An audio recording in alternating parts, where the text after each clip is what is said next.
बाज़ार गए थे, हमें ये कच्चा पपीता नज़र आया।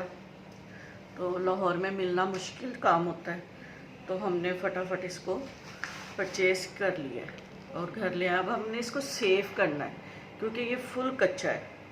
और पहले हम इसको अच्छी तरह साफ़ करेंगे क्योंकि इस पर फंगस वगैरह भी है। अगर हमने इसको धोया, धोने से ये ख़राब हो जाएगा, इसको पानी लग जाएगा। हम इसको अच्छी तरह से साफ़ करके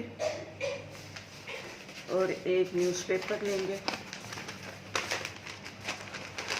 ओहो, इसमें तो अल्लाह के नाम है, बेद भी ना हो जाए। दूसरा ले लेते हैं। इस तरह इसको रैप करेंगे हम।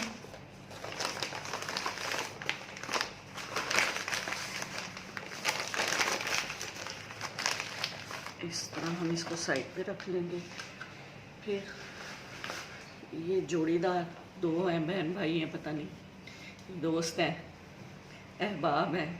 रिश्ते तोड़ने नहीं चाहिए, जोड़ने चाहिए। इनको इकट्ठा ही हम सेव कर लेंगे।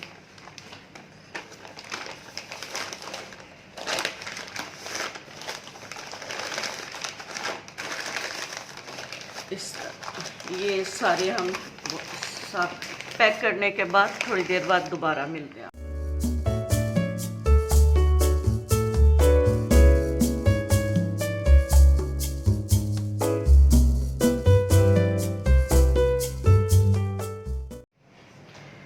ये सब हमने पपाया जितने थे हमारे पास, हमने इनको सेव कर लिया न्यूज़पेपर में। अब इसको हम किसी गर्म जगह पे रखेंगे, किसी कैबिनेट में रख देंगे बर्तनों वाली, जहाँ गर्माइश हो। और 2 दिन बाद फिर हम इन्हें खोल के देखेंगे।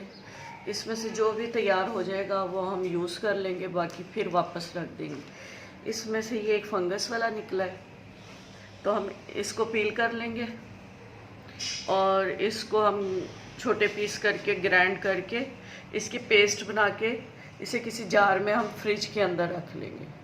जब हमें खाना पकाने में ज़रूरत होगी हम उसमें यूज़ कर लेंगे, ताकि गोश्त अच्छी तरह गल जाए।